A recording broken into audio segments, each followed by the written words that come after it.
హల్లెలూయా. చదురు పైకి ఎత్తి గట్టిగా చెప్పండి. మిమ్మల్ని చూస్తుంటే బాగా బరిగి తిని వచ్చినట్టున్నారు. హల్లెలూయా చెప్పట్లా, నోరు ఎత్తట్లా. గట్టిగా చెప్పండి. చేతులు ఎత్తమంటే ఏంది అసలు ఎత్తరేసి? అసలు మీరు కారుణ్య పీస్ మినిస్ట్రీస్ శ్వాసలేను అసలుకి వీళ్ళకి ముందే పెట్టారైంది అన్నం కోటానికి ముందు. హల్లెలూయా. దాని స్తోత్రం కలుగునగాక.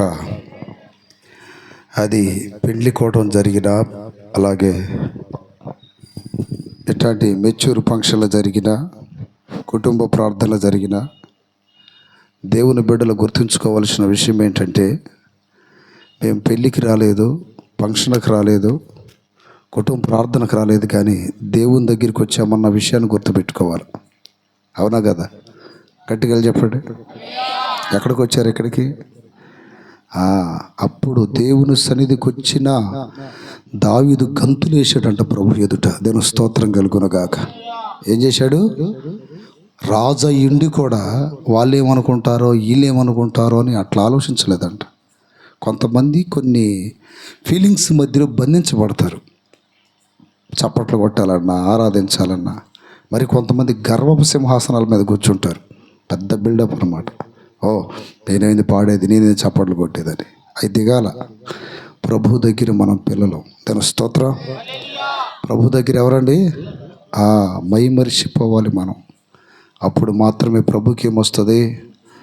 మహిమ వచ్చింది. దాని స్తోత్రం కలుగునగాక. ఓకేనా? 3 సార్లు గట్టిగా చెప్పండి. హల్లెలూయా, హల్లెలూయా. మంచిది. ప్రియ దేవుని బిడ్డలారా, మొట్టమొదటిగా ఈ మంచి వాతావరణం అనుగ్రహించిన దేవాది దేవునికి మహిమ కలుగును గాక.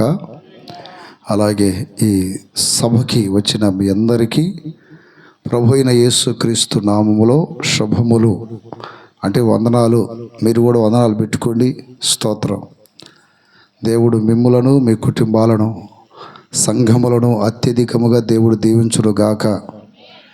దేవుని మాటలు మనం వినబోతుండగా నా ప్రియదేని బిడ్డలారా, ఈ సందర్భం ఏమిటంటే, సహోదరుడు భాస్కరు అలాగే విజయమ్మని ప్రేమించి 3 పిల్లలను దేవుడు ఇచ్చాడు.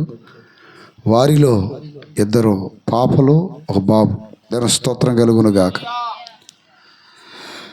ఇటీవలే కొంతకాలం క్రిందట 1 పాప మెచ్యూర్ అయింది.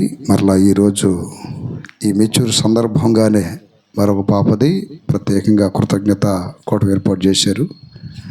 హల్లెలూయా. ఈ కూటానికి మనం అందరం వచ్చాం. దాని స్తోత్రం కలుగునగాక. చేతులు ఎత్తట్లేదు చూడండి సార్. హల్లెలూయా అన్నప్పుడు చేతులు ఎత్తండి. ఈ కూటానికి మనం వచ్చాం. ఇంతవరకు పాటలు పాడి ప్రభువుని మహింపరిచాం. కొన్ని నిమిషాలు వాక్యం విందాం. ఎందుకంటే దేవుడు వాతావరణాన్ని మన కోసం కొంచెం ఆపాడు. కరెక్ట్గా 8:52 అయింది. 11:12 గంటలాగా చెప్తా వాక్యం. శ్రద్ధగా వినండి. దీని స్తోత్రం. అంతే, అట్నే చెప్పాలి. అటైతే మేము ఎక్కడి నుండో వచ్చాం. పక్క నుండి కూడా మేము వచ్చిన తర్వాత వస్తున్నారు. దీని స్తోత్రం కలుగునగాక. హల్లెలూయా. చెప్పేవాళ్ళు లేకపోతే చెడిపోతారంట. చెప్పి మా నాలుకలు కూడా అయిపోయింది. ఈ మధ్య తింటే రుచి తెలియట్లే నాకు. ఎందుకని? 1 సంవత్సరానికి ఎన్ని ప్రసంగాలు, ఎన్ని పాటలు, ఎన్ని ఆరాధనలు. దాని స్తోత్రం. సరే, 12 కాదు కానీ 1 వేసుకుందాం. దాని స్తోత్రం. తీయండి వాక్యం. వదిలిపెట్టిన వర్షం వచ్చేదాకా. హల్లెలూయా. మనం కూడా వర్షానికి చిన్న వీడియో చేసి పెడదాం యూట్యూబ్లో. ఈ మధ్య అందరూ పెడుతున్నారు కదా. ఇది ఒక గొప్ప అన్నట్టు పెడుతున్నారు. మనం కూడా పెడదాం. మొత్తం తడిచిపోతాయి, చూసుకోండి. అదేనా స్తోత్రం. మంచిది. వాక్యం భాగంలోనికి వెళ్దాం. ప్రియులారా, వాక్యాన్ని అందరూ బైబిల్ తీయండి. పరమగీతములు అనగానే పరమనగా పరలోకం, గీతం అనగా పాట. పరలోక తండ్రి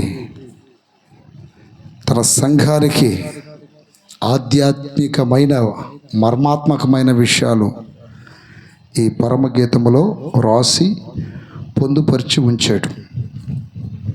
ఇది రాసింది సొలొమోను అయినప్పటికీ సొలొమోను దేవుని యొక్క ప్రేరణతో ఇది రాశాడని మనం నమ్మాలి.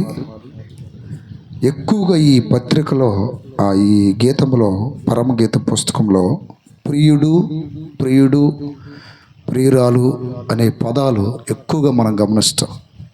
ఈ పదాలు చెప్పండి. ప్రియుడు, ప్రియుడు, ప్రియురాలు అని అంటే ఇద్దరి యొక్క అనుబంధము ఎంత పరస్పరంగా అన్యోన్యముగా ఎంత లోతుగా ఉందో ఈ పరమగీతముల్లో మనం గమనిస్తాం. ప్రియ దేవుని బిడ్డలారా, ఈ పుస్తకం మొత్తం మనం ధ్యానించలేము, కానీ ఒక్క వచనం అనేక సార్లు చెప్పాను ఇలాంటి ఫంక్షన్లలో. ఈరోజు ఇంకొక క్రొత్త విధంగా వాక్యాన్ని చదివి ధ్యానం చేద్దాం. 1వ అధ్యాయము 3వ వాక్యాన్ని మనం చదువుకుందాం. నాకు ఇక్కడ కనపడట్లా, మీకు కనపడితే చదవండి. అమ్మా,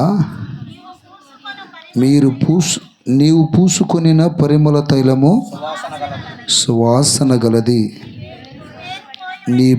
నీ పేరు పోయబడిన పరిమళ తైలముతో సమానము. అదొక్క పదమే కావాలి మనకి. చేతుల పైకి ఎత్తి గట్టికెళ్ళి చెప్పండి. కన్యకలు నిన్ను ప్రేమిస్తారు. ఎవరు ప్రేమిస్తారు అంటే కన్యకలు కానూళ్ళు ప్రేమించరా? చెప్పాలా? కన్యకలే ప్రేమిస్తారా? కన్యకలు కాని వాళ్ళు ప్రేమించరా? కన్యక అంటే అర్థమేంటి అసలుకి? పసితనము నుండి బాల్యంలోనికి, బాల్యం నుండి యవనంలోనికి వచ్చిన వారిని కన్యక అంటారు. యవనంలోనికి వచ్చి చెడిపోయిన వాళ్ళని కాదు. మళ్ళీ కన్యత్వము అనేది స్త్రీకి దేవుడు విలువ కట్టలేని ఒక స్వాస్థ్యముగా ఇచ్చాడు. పూర్వకాలంలో నా ప్రియదేని బిడ్లారా, వివాహాలు ఇప్పుడు కన్యత్వము కన్యక అయిన తర్వాత జరుగుతున్నాయి, కానీ పూర్వకాలంలో అలా జరగలేదు. 8 ఏండ్ల పిల్ల, అలాగే 10 ఏండ్ల పిల్ల, 12 ఏండ్ల పిల్ల, ఈ 3 వయసుకులకు సంబంధించిన పిల్లలకు పెళ్ళిళ్ళు చేసేవాళ్ళు. 8, 10, 12. 10 ఏండ్ల పిల్లని కన్యక అన్నారు. 12 ఏండ్ల పిల్లని రజస్వల అంటే వివాహానికి అర్హురాలైన పిల్ల అని చెప్పారు. కన్యక అని బైబిల్ గ్రంథంలో మనం ఇక్కడ చదువుతున్నాం. బైబిల్ లాంగ్వేజ్లో కన్యత్వము అనగా అర్థం ఏంటంటే చెరపబడనది అని అర్థం. చెప్పండి. చెరపబడనది. కొంతమంది అంటారు చూడండి, చెరిపేశారు, పాడు చేశారు అనే భాషని సంబోధిస్తారు. కన్యక అనగా అర్థం ఏంటంటే చెరపబడనది. దేవుని స్తోత్రం. అయితే కన్యకలు ప్రభుని ప్రేమిస్తారు అనే మాట ఇక్కడ ఆత్మీయంగా రాయబడింది. కన్యకలు అనగా 2 రకాలు. శరీరీతిగా కన్యకలు, ఆత్మ సంబంధంగా కన్యకలు. శరీరీతిగా కన్యకలు కేవలం ఆడవారికి మాత్రమే సంబంధించిన అంశం అది. ఆత్మీయ కన్యకలు అది సంఘానికి సంబంధించినది. దానిలో పురుషులు ఉంటారు, స్త్రీలు ఉంటారు, పిల్లలు ఉంటారు, యవనస్తులు ఉంటారు, అన్ని రకాల వాళ్ళు ఉంటారు. మారు మనసు పొంది, బాప్తిస్మం పొంది, పరిశుద్ధాత్మ పొందిన ప్రతి దేవుని బిడ్డని దేవుడు కన్యక అంటాడు. దాని స్తోత్రం కలుగునగాక. దానికి ఎగ్జాంపుల్ కొరింథీయులకు రాసిన 2వ పత్రిక 11వ అధ్యాయం 2-3 వాక్యాల్లో అపోస్తుడైన పౌలు అంటున్నాడు, ఒక్కడే పురుషునికి అనగా క్రీస్తుకు సమర్పింపవలెనని మిమ్మల్ని ప్రధానము చేసి తిని గాని సర్పము తన కుయుక్తి చేత అవ్వని మోసపరిచినట్లు మనుషులు చెరపబడి క్రీస్తు ఎడలనున్న సరళత నుండి పవిత్రత నుండి ఎట్లయినా తొలగిపోవునేమో అని భయపడుతున్నాను. ఇక్కడ గమనించండి, ఒక కన్యని ఒక పురుషుడు, ఒక యవనస్తుడు కానీ ఎవరన్నా కానీ కన్యత్వాన్ని దోచుకుంటే చెరపబడిందని శరీరార్థం. అలాగే కన్యకగా పిలువబడుతున్న సంఘములో ఉన్న దేవుని బిడ్డలు అపవిత్రులు అయిపోయారనుకో సాతాను చేత, వారు కూడా కన్యత్వాన్ని కోల్పోయారని అర్థం. దేవుని స్తోత్రం కలుగునుగాక. అంటే మారు మనసు పొంది బాప్తిస్మం పొంది సంఘానికి వెళుతూ ఏదైనా పాపము చేస్తే, ఏదైనా సాతాను చేత మోసపోతే వారు ఏం కోల్పోయినట్టు? కన్యత్వం కోల్పోయారు. అంటే రక్షణ పొందిన తరువాత మరలా ఏదైనా దుష్క్రియలు చేస్తే వారు కన్యత్వం కోల్పోయారు. కన్యకకు ఎంత విలువ ఉంటుందో రక్షణ పొందిన తర్వాత ఏ తప్పు చేయని వాళ్ళకు కూడా దేవుని దగ్గర అంత విలువ ఉంటుంది.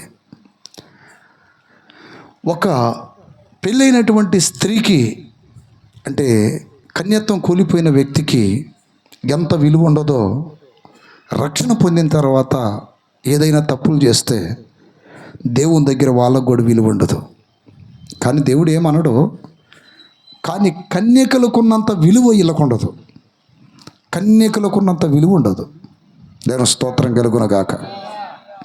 శరీరముతో కానీ, ప్రాణముతో కానీ, ఆత్మతో కానీ ఏదైనా దుష్క్రియలు జరిగితే వారు కన్యత్వాన్ని కోల్పోయినట్టు ఆత్మీయంగా. వీరికి ఆ రక్షణ పొందినప్పుడు కన్యత్వంలోకి వచ్చిన ఆ గొప్ప భాగ్యం అనేది ఇప్పుడు ఉండదు. ఏదో అట్లా బ్రతుకుతారు. ఒక చెడిపోయిన అమ్మాయి ఇంట్లో ఉంటే మన చేతులారా చంపేయలేం కదా. ఏదో ఒక మొల కూర్చొని బతికిదిలే, ఎట్టో దాని కర్మ అని ఎట్ట జాలి పడతామో, రక్షణ పొందిన తర్వాత ఎవరైనా తప్పిపోతే దేవుడు కూడా జాలిపడి అట్టు ఉంచుతాడు అంతే. కానీ వారికి ప్రత్యేకమైన గౌరవాలు ఘనతలు ఉండవు దేవుడి దగ్గర. ఎంతమందికి అర్థమైంది ఈ మాట?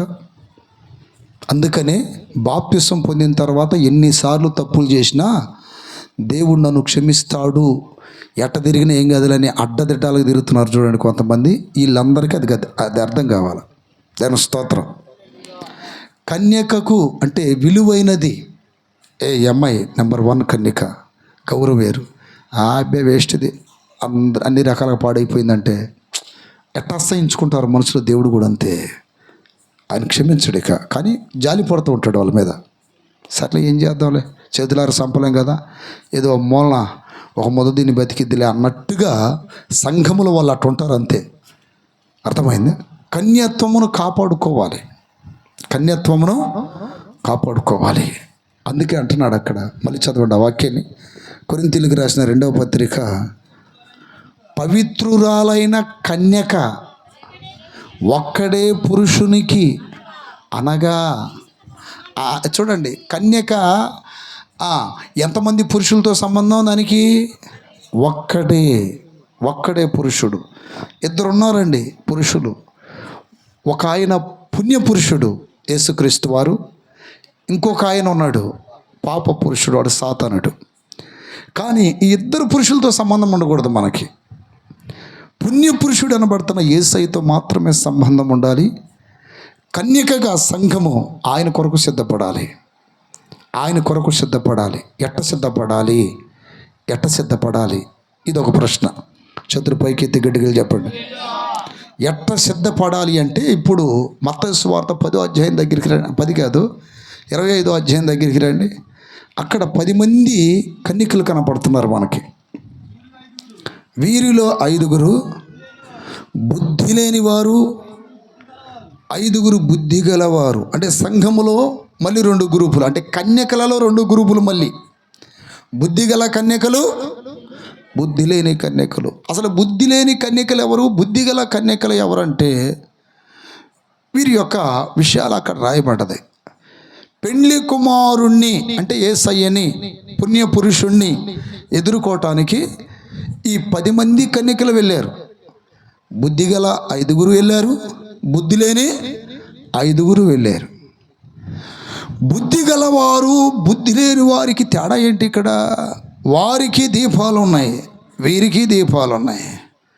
వారి బుడ్డులు వెలిగేవే, వీరి బుడ్డులు వెలిగేవే. వారి బుడ్డులలో ఒత్తుంది, వీరి బుడ్డులలో ఒత్తుంది. వారి బుడ్డులలో నూనె ఉంది, వీరి బుడ్డుల్లో నూనె ఉంది. ఇంక ఇక్కడ డిఫరెన్స్ ఏంటి అసలుకి? ఎందుకు బుద్ధి లేదు అని ఒక గ్రూపు కన్యకలకు ఆ పేరు పెట్టాడు దేవుడు? చెప్పండి. ఒక్క తేడా ఏంటంటే, ఈ బుద్ధి గల కన్యకలు సిద్ధపాటుతో ఎగస్ట్రా నూనె తీసుకెళ్ళారు. బుద్ధి లేని కన్యకలు అప్పుడు చూసుకుందాం అన్నట్ట. కొంతమంది అన్నారు ఆటని, అర్థమైందా? ఆట అంటారు చూడండి.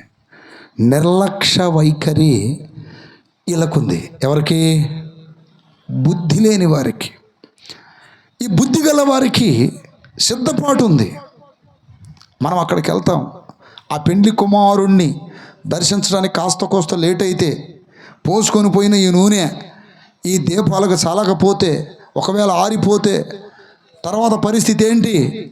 నూనె దొరకదు అనే ఇన్ని రకాలైనటువంటి ఆలోచనలతో అక్కడికి వెళ్ళారు.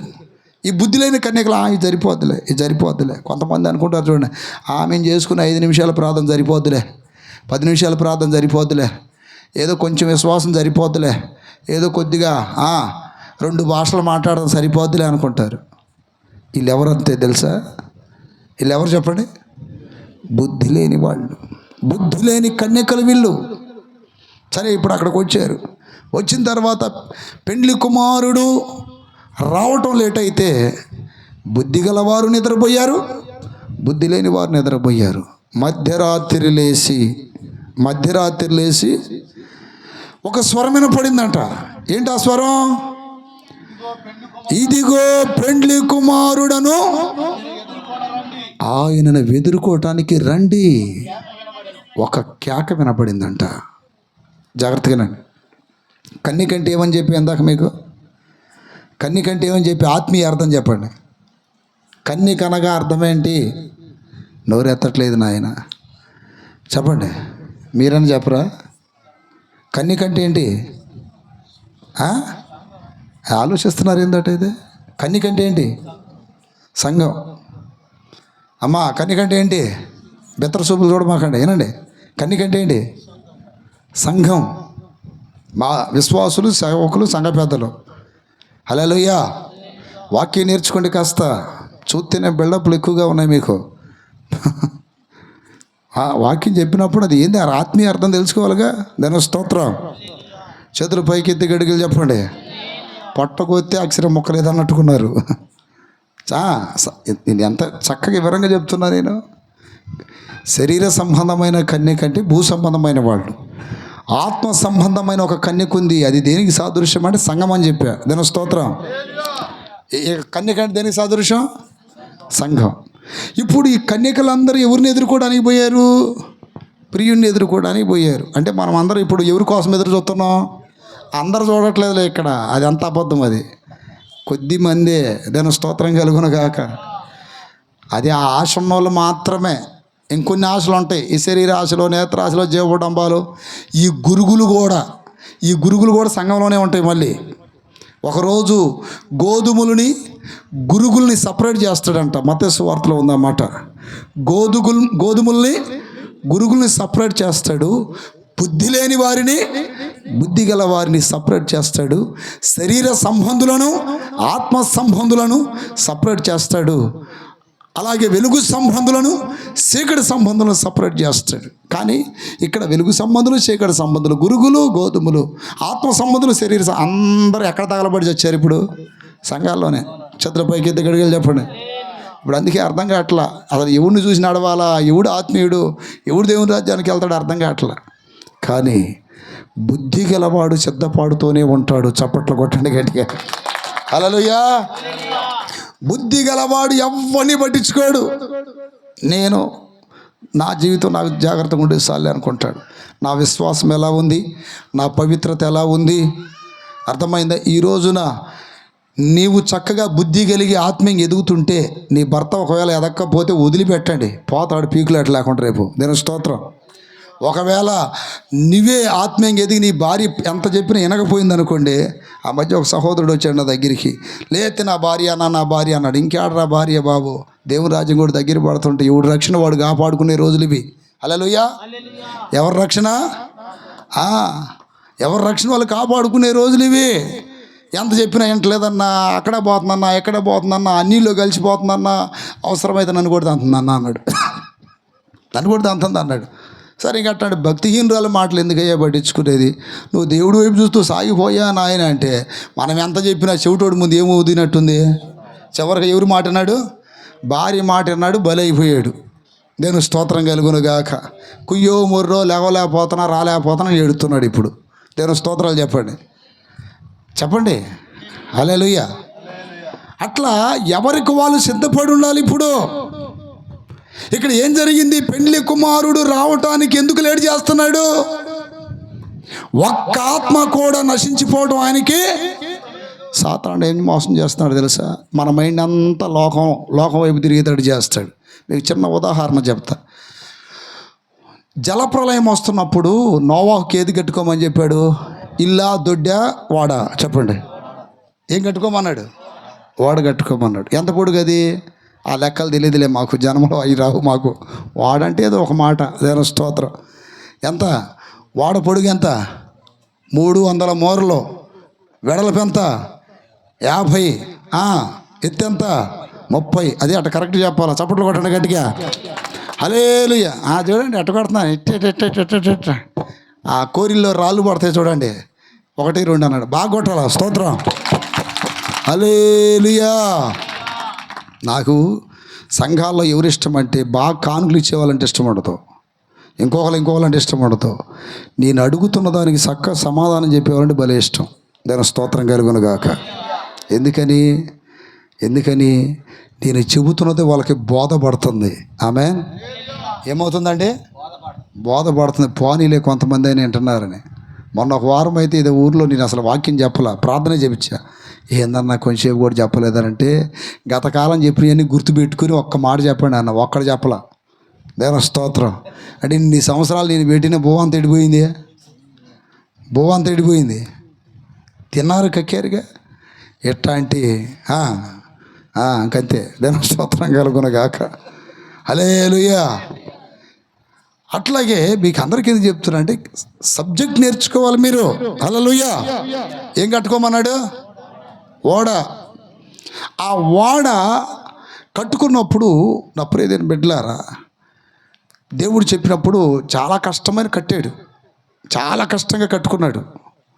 దాంట్లోనికి తన భార్య, 3 కుమారులు, కోడల్ని వెళ్ళమన్నాడు. పవిత్రమైన అపవిత్రమైన జంతువులు, పక్షులు, మృగాలన్నింటినీ తీసుకొని పొమ్మన్నాడు. దాని స్తోత్రం కలుగునుగాక.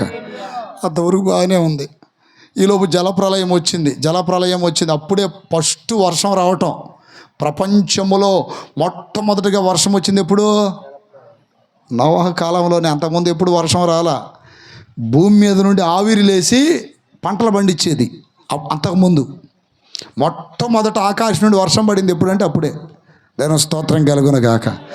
ఈ వర్షం పడటం వలన ప్రశాంతమైన వర్షానికి వాడేమవుతుందండి? పైకి అలా లేచిపోతుంది. నీళ్ళు ఏమైద్ది? పైకి లేచిద్దే, కింద ఉంటుందా? కానీ కింద ఉన్న వాళ్ళందరూ ఏమైపోయారు అమ్మా? కింద ఉన్న వాళ్ళందరూ ఏమైపోయారు? మునిగిపోతూ ఉన్నారు, చచ్చిపోతూ ఉన్నారు. దేవుని స్తోత్రం కలుగునుగాక.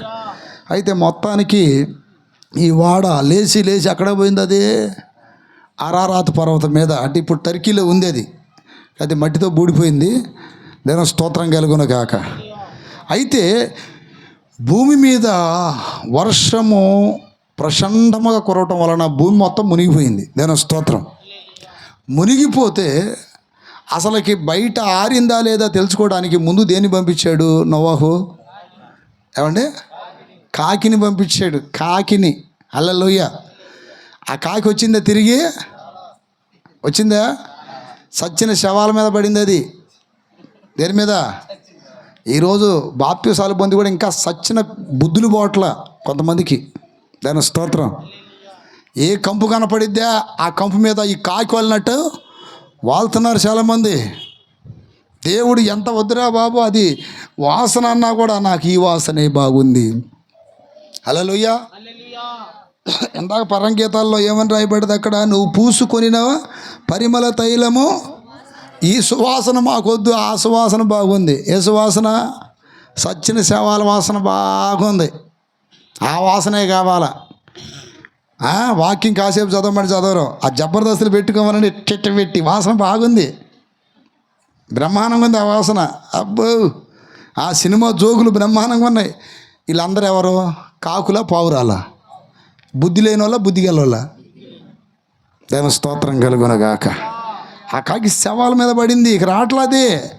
పంపించిన యజమానుని మర్చిపోయింది.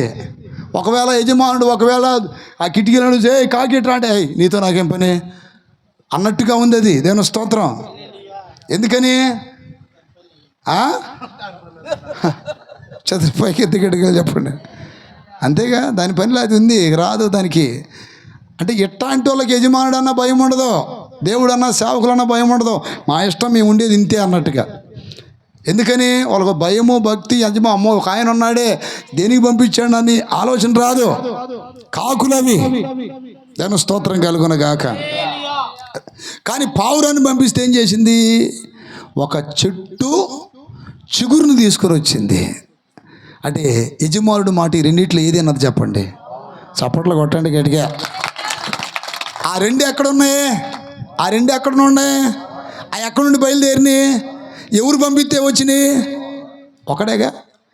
అవి ఉన్నది వాళ్ళలోనే, పంపించింది ఒక్కడే. అర్థమైందా? ఆ జలప్రలయంలో అనేక పక్షులు, మృగాలు ఎన్నో చచ్చిపోతున్నా ఆ రెండిటికి దేవుడు ఆశ్రయం కల్పిస్తే ఒకటి పోయి మరలా ఆ సచ్చిన శవాల మీద పడతాయి. ఇది మాత్రం పవిత్రముగా నా యజమానుడు పంపించిన పని నేను చేసుకొని రావాలని వెళ్ళింది. ఒక ఆకుని తీసుకుని వచ్చింది, పంపించిన ఆ యజమానుడి దగ్గరికి పోయింది. మనం కూడా అంతే. దేవుని ద్వారా పుట్టాం, దేవుని ద్వారా రక్షించబడ్డాం. మరలా తిరిగి ఎక్కడికి పోవాలి? ఆ పావురం వల్ల ఆయన దగ్గరికి వెళ్ళాలి. చేతులు పైకి ఎత్తి గడిగలు చెప్పండి. హల్లెలూయా. ఆ పావురం వల్ల మరలా ఆయన దగ్గరికి వెళ్ళాలి. కానీ కాకిలాగా లోకంలోని అన్నిటి మీద పడి ఈ గబ్బంతా చండాలమంతా తిన్నావు అనుకోండి, నీ జీవితం కాకి బ్రతుకైపోద్ది. ఇక దాని స్తోత్రం కలుగునగాక. చేతులు పైకి ఎత్తి చెప్పరే. కూషేగాడిది వచ్చి మేషేగాడిదని జడగొట్టిందంట. ఏ గాడిద? కూషేగాడిది వచ్చి మేషేగాడిదని జడగొట్టిద్దంట. ఏమని? కాసేపు మాట్లాడుకుందాం. ఈ భక్తి లేని బుద్ధిహీనులందరూ, ఆత్మీయంగా ఎదిగే వాళ్ళందరినీ ఏం చేస్తుంటారు? ఎప్పుడు ప్రార్థనేనా? రాత్రి ఒక అబ్బాయి 11-12 గంటల ప్రార్థన చేసుకుంటున్నాడు చర్చిలు, పేరిచ్చారు. ఈలోపు ఆ తల్లి పిలిచి అంటది, ఎప్పుడు ప్రార్థనేనా? ఏదో కాసేపు అట్ట చేయాలి. కానీ ఇప్పుడు వీళ్ళిద్దరిలో బుద్ధి కలిగిన వాళ్ళు ఎవరు, బుద్ధి లేని వాళ్ళు ఎవరు చెప్పండి? తల్లి. దాని స్తోత్రం. చేతులు ఎత్తి చెప్పరే. ఏమంటుంది? ఎప్పుడు పొద్దున్నే పనికి పోతుంది బో. ఆ సైతాన్ దానికి పని గుర్తొచ్చింది కానీ భక్తి గుర్తు రాలా. అంటే ఇప్పుడు వీళ్ళెవరో అప్పుడు దాకేం పెట్టింది అక్కడ? వ్యవహారాలు పెట్టి కూర్చుంది. ఎవరు? ఏ గాడిదా? కూసే గాడిదా. ఇప్పుడు వాడెవరో? మేషే గాడిదా. అర్థమైందా? ఈడుబాడు ఆదివారం ప్రార్థనకి, ఈడుబాడు శనివారం, అందరం జడగొడతా ఉంటాడు. దేవుని స్తోత్రం కలుగునగాక. భార్య ప్రార్థన చేస్తాం, భార్యను చేయనీడు. లేకపోతే భర్త చేస్తుంటే భర్తను చేయనీది గాడిద. వీళ్ళందరూ ఎవరో? బుద్ధిహీనులు. ఎవరంట? కాకులు. వీళ్ళు పవిత్రమైన కన్యకలు కాదు. పవిత్రమైన కన్యకలైతే పావురం వలె వెళ్ళాలి, సిగురును తీసుకొని రావాలి. చప్పట్లు కొట్టండి గట్టిగా. ప్రతిసారి సిగురించబడాలి నువ్వు. ఇదిగో ఈ కూటానికి పోయాను, ఒక ఆత్మీయ వాక్యం విన్నాను, కొంచెం సిగురించబడ్డాను. ఆ సిగురు తీసుకొని యజమాని దగ్గరికి రావాలి. మళ్ళీ వెళ్ళాలి, మళ్ళీ ఒక సిగురుని తీసుకొని రావాలి. ఇక్కడ బుద్ధి లేని కన్యకలు, బుద్ధి గల కన్యకలు యజమానుడి దగ్గరికి వచ్చారు. కానీ యజమానుడు చూస్తున్నాడు. ఇప్పుడే వచ్చి వీళ్ళందరం వీళ్ళని రమ్మంటే ఇంకెవరైనా మారుతారేమో, మార్పు చెందుతారేమో. అని చూస్తే పెండ్లి కుమారుడు రావటం లేట్ అయింది. మధ్యరాత్రి ఏమైనా పడుతుందంట. చేతుల పైకి ఎత్తి గట్టిగా చెప్పండి హల్లెలూయా. వినిపించుచున్నది కేక నాకు, ఒక కేక నాకు, ఒక కేక నాకు. ఒకరోజు ఒక కేక వినబడబోతుంది. ఒకరోజు ఒక కేక వినబడబోతుంది. సంగమా నా యొద్దకు రమ్మని. ఇప్పుడు ఏం కేక అది చదవండి, ఇప్పుడు చదవండి. అర్ధరాత్రి వేళ ఇదిగో పెండ్లి కుమారుడు, అతన్ని ఎదుర్కోవటానికి రండి. ఆగండి ఆగండి. ఇప్పుడు మీకు అదే స్వరం, మనకు అదే స్వరం వినబడితే మన పరిస్థితి ఏంటి? అయ్యా అయ్యా ఇంట్లో మాంసం ముక్కలు తెచ్చుకొని వండుకున్నాం, కాస్త తిని వస్తామయ్యా. దాని స్తోత్రం. అయ్యా ఇప్పుడే ఎద్దులు చూసి వచ్చాం ప్రభుదాస, ఎద్దులు చూసి వచ్చాం. ఒకసారి అవి కొని మా కొడుక్కి కూతురికి ఇచ్చొస్తాను. అయ్యా కొడుకు కాదు, మా భార్యకి ఇచ్చొస్తా అంటవా? దాని స్తోత్రం అంటవా? సిద్ధపడెదవా నీవు ఎత్తబడెదవు, సిద్ధపడకపోతే. ఈ మధ్య నైట్ పడుకున్నా కూడా కొంచెంసేపు ప్రార్థన చేసుకొని నాకు ఈ భయం ఎక్కువైపోయింది ఈ మధ్య. ఒకవేళ ప్రభువే వస్తే మన పరిస్థితి ఏంటని ఆ పడుకొని కూడా చాలాసేపు అయ్యా నీకు స్తోత్రం స్తోత్రం. ఒకవేళ ఈ రాత్రి వస్తే స్తోత్రం, ఆయన అందరిని వదిలిపెట్టి స్తోత్రం. ఆ కృప కావాలని ప్రార్థన చేస్తున్నా. ప్రార్థనలో కూడా ఎందుకని ప్రభువు రాకడ సూచనలు కళ్ళగట్టినట్టు కనపడుతున్నాయి. దాని స్తోత్రం కలుగునుగాక. ఇప్పుడు మంపుగా మందంగా మైకంలో ఉన్నావంటే నువ్వే కాకివి. యజమానుడు పిలుస్తున్నాడు, ఏయ్ వాళ్ళకి రా అంటే వస్తుంది, అదే రావట్లేదే. ఏయ్ సంఘానికి రా అంటే రాడు, మందిరానికి రా అంటే రాడు. అంటే ఈ దయ్యపోడులో ఇంకొక దయ్యం ఉంది. అందరూ ఆత్మీయంగా నడుస్తుంటే ఈ దయ్యపోడు ఇంకో టైపులో నడుతుంటాడు. దయ్యపుడు దయ్యపుది. ఎందుకు ఈ మాటలు చెప్తున్నానంటే ఈ విధమైన స్పిరిట్ అనేది మోసం చేస్తూ ఉంటుంది. ఆ దురాత్మ వాళ్ళని అర్థం కాదు, ఒక నడిపింపుకు లోబడరు. ఇట్లా ఉండాలని కాదు, నా ఇష్టం ఇది. అందుకని బైబిల్లో 2 నియమాలు ఉన్నాయి, దైవ నియమము, పాప నియమము. చెప్పండి. దైవ నియమానికి లోబడట్ల బాడీ, పాప నియమానికి అర్థం సుచిత్తం అన్నమాట, సుచిత్తం. అందుకనే ఇర్మియా గ్రంథం 14:10 వారి కాళ్ళకు అడ్డం లేకుండా తిరుగులాడుతున్నారు. ఇష్టం, ఇష్టం. ఎప్పుడు ప్రార్థనకు వస్తారో తెలియదు, ఎప్పుడు ఆగిపోతారో తెలియదు, ఎప్పుడు ఇంట్లో ప్రార్థన చేసుకుంటారో తెలియదు, ఎప్పుడు ఉపవాసాలు ఉంటారో తెలియదు. హల్లెలూయా. కాళ్ళకు అడ్డం లేదు. ఎక్కడికంటే అక్కడ అటు తిరణాలు కురుగుతారు, ఇటు సినిమా హాళ్ళు కురుగుతారు. అర్థమైందా? అడు పోతారు, ఇడు పోతారు. ఎక్కడ పోవాలమ్మో, దేవుడు ఒక ఆయన ఉన్నాడు. అదిగో నోవాహు అనే ఒక వ్యక్తి నన్ను పంపించాడు, ఆయన నా యజమానుడు, ఇన్ని రోజులు నన్ను పోషించాడు, ఈ వాళ్ళలో నన్ను కాపాడాడు, నాలాంటి ఎన్నో మూగజీవాలు చచ్చిపోయినాయి, ఆయనకి నేను కృతజ్ఞత కలిగి ఉండాలని. ఆ జ్ఞానం ఉంటుందా? లేదు. దాని స్తోత్రం కలుగునుగాక. ఈ భూమి మీద దేవుని బిడ్డలు దేవునికి భయపడాలి. ఇప్పుడు అర్ధరాత్రిలో ఏమైనా పడుతుంది? కేకిన పడుతుంది, ఒక స్వరమైన పడుతుంది. ఏంటట ఆ స్వరము? పెండ్లి కుమారుణ్ణి ఎదుర్కొనుటకు రండి. ఆ స్వరం వినపడినప్పుడు హఠాత్తుగా లేచారు 10 మంది. లేచి ముందు చూసుకుంటుంది ఏం చెప్పండి వాళ్ళు చెప్పాలి. ప్రభు రాకడలో ముందు చూసుకోవాల్సింది లేచిన వెంటనే ఏంటి? ఫోన్ కాదు, దరిద్రుడా. ముందు చూసుకోవాల్సింది ఏంటి? అభిషేకం. ముందు చూసుకోవాల్సింది ప్రార్థన. ముందు చూసుకోవాల్సింది వాక్యం. వాళ్ళు లేచిన వెంటనే ఏం చూసుకుంటున్నారు? వాళ్ళు దివిటీలో మేము వెలుగుతున్నామా, ఆరిపోయామా? నా మాట ఎంతమందికి అర్థమవుతుంది? ఆత్మీయులకే ఈ సబ్జెక్ట్ అర్థమైద్ది, ఇంకా అందరికి అర్థం కాదు. దాని స్తోత్రం కలుగునుగాక. ఉదయాన్నే లేచినప్పుడు ముందు చూసుకోవాల్సింది ఏంటి? వాక్యము, ప్రార్థన, అభిషేకం ఉందా లేదా? లేకపోతే గజిబిజి అయింది మైండ్ ఆ రోజంతా. ఏదో ఒకటి చూపుల ద్వారానో మాటల ద్వారానో ఆలోచనల ద్వారా తప్పు చేస్తావు, పాపం చేసేస్తావు. ఆ రోజు నీ అంటే ఇప్పుడు ఈరోజు ఏ వారం ఇది? బుధవారం. ఆ బుధవారం నాడు ఇదిగో ఇన్ని పొరపాట్లు నీలో కనపడ్డాయి. రేపు మళ్ళీ పరిశుద్ధత వేరది. ఈరోజు మూట అట్టనే ఉంటుంది. దాని స్తోత్రం. రేపు పరిశుద్ధుడు అవ్వచ్చేమో చెప్పలేము, లేకపోతే రేపు కూడా పాపిగా మారవచ్చు. కానీ ఇదంతా నీ చేతిలోనే ఉంది. మీరు లేచిన వెంటనే ఏం చూసుకుంటున్నారు? నాకు వాక్యం అందియండి. దివిటీలని చక్కపరుచుకొని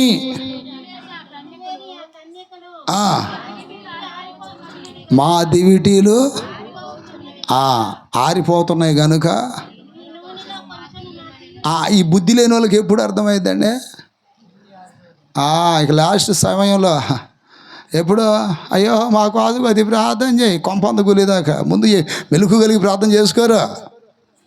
అర్థమైందా? ఉదయాన్నే ప్రార్థన చేద్దాం, సాయంత్రం కుటుంబ ప్రార్థన చేసుకుందాం, తర్వాత శనివారం ఉపవాసం ఉందాం, చక్కగా మందిరానికి నమ్మకంగా వెళ్దాం, నమ్మకంగా బల్లారాధన తీసుకుందాం, నమ్మకంగా శుద్ధీకరణలు పొందాం, నమ్మకంగా ఆన్లైన్ ప్రార్థనలో ఉందాం. ఈ బుద్ధి జ్ఞానం ఉండదు. కొంపంత గురిన తర్వాత అప్పుడు మా కోసం కొద్ది ప్రార్థన చేయండి, మా కోసం ప్రార్థన చేయండి. నువ్వు చేసుకోవచ్చుగా. దాని స్తోత్రం కలుగునుగాక. ఇప్పుడు నూనె మిగతా బుద్ధి గల కన్యకలు తెచ్చుకున్నప్పుడు వీళ్ళు ఏం చేయాలి? చెప్పండి. తెచ్చుకోవాలి కాబట్టి ఎందుకు తెచ్చుకోవాలా? నిర్లక్ష్యం. అప్పుడు కొద్ది పోయండి అంటే అసలు ఆ పరిస్థితి ఎంత టెన్షన్గా ఉండదు చెప్పండి. రైలు ఇంకొక 5 నిమిషాలు 10 నిమిషాలు బయలుదేరుతుందంటే అప్పుడు అది ఇదని అడావుడి చేయడానికి కుదిరిద్దా? ప్రభు రాకట్లో కూడా అంతే. ఎప్పటికప్పుడు నా ప్రీతిని పెట్టారా, నూనె అనే అభిషేకము సంపూర్తిగా స్టోర్ చేసుకోవాలి. చప్పట్లు కొట్టండి గట్టిగా. హల్లెలూయా. ఈ నూనె ఎక్కడ దొరికిద్ది? ఇప్పుడు వాళ్ళు అంటున్నారు కొంచెం మాకేం పోయి చెప్పండమ్మా. అడిగారు కదా, అడదీలు పోసారా? పొరుగు వారిని ప్రేమించాలి గట్టయితే చెప్పండి. మేలు చేయాలిగా, కొద్దిగా ఉన్న దాంట్లో కాస్త నీళ్ళు పోయాలిగా. 2 అంగీలు ఉన్నవాడు లేనివాడికి 1 అంగీ ఇవ్వాలిగా. ఆ వాక్యాలు అక్కడ ఎందుకు పని చేయట్లా? అది ఒక మర్మం. నిజంగా పొరుగు వారిని ప్రేమిస్తే కొద్దిగా పోయాలిగా, కొంచెం అన్నా. అసలు అక్కడ ఏంటి అసలు డెప్త్? పొరుగు వారిని ప్రేమిస్తే ఇప్పుడు ఇలా అనవచ్చు బుద్ధి లేని కన్యకలు. ఇంటున్నారు మీరు వాక్యం ఏమి నేర్చుకుంది, మాకు కొద్ది బోతి ప్రేమించినట్టేగా మమ్మల్ని. ఇదేనా దైవ ప్రేమ? ఇదేనా క్రీస్తు ప్రేమ? ఆ రోజుకి ఆ ప్రేమ ఉండదు ఎవరిలో. దాని స్తోత్రం కలుగునగాక. హల్లెలూయా. నా కాడ డబ్బు ఉంటే ప్రేమిస్తున్నాను కాబట్టి ఇచ్చేస్తా, నా కాడ ఆహారం ఉంటే ప్రేమిస్తాను కాబట్టి ఇచ్చేస్తా, నా కాడ వస్త్రాలు ఉంటే ఇచ్చేస్తా. అభిషేకమును మాత్రం, నూనెను మాత్రం నేను ఇవ్వను. చప్పట్లు కొట్టండి గట్టిగా. నా అభిషేకము నేను ఎవరికి ఇవ్వను. ఇచ్చాడు ఒక అతను, సంసోను. ఏమైపోయాడు? కొంప కూలిపోయింది, అభిషేకం కూలిపోయాడు. ఏదైనా అప్పుగా ఇవ్వచ్చు కానీ అభిషేకాన్ని మాత్రం అప్పుగా ఇవ్వటం అంటే అర్థం ఏంటి? ఆత్మీయ అర్థం ఏంటి? కొంచెం పోయటం అంటే, ఎవరికైనా అప్పుగా ఇవ్వటం అంటే అర్థం ఏంటి? నీవు అభిషేకించబడవలసిన సమయములో, నీవు దేవుని దగ్గర మండుతున్న సమయంలో ఎవరైనా నిన్ను ఒక పనికి పిలిస్తే నువ్వు కానీ వెళ్ళినట్లయితే నీ నూనెలో కొంత వారికి ఇచ్చినట్టే. అంటే నీ అభిషేకం సగం పోయింది. ఇంక రెండోసారి పిలిస్తే పూర్తి కూడా పోయింది. వాళ్ళు ఏమన్నారు తెలుసా సమాధానం అక్కడ? అందుకు బుద్ధి గల కన్యకలు,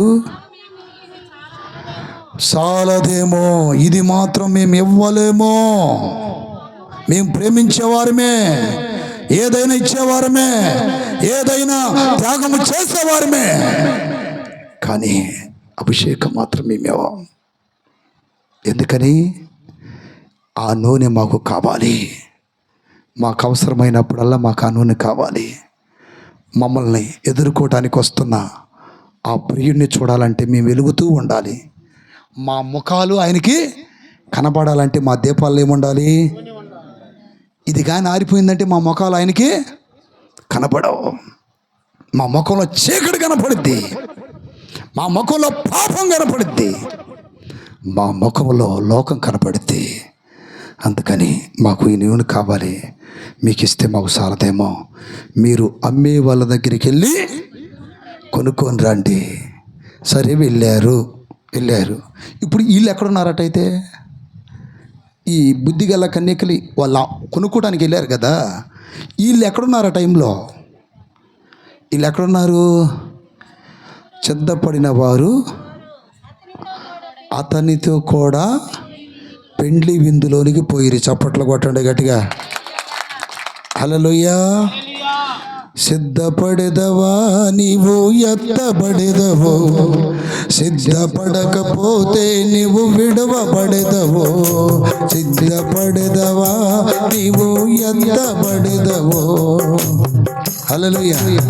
ఏడేడు కాడు ఏడు కొట్టరా, ఏంది కొట్టవా?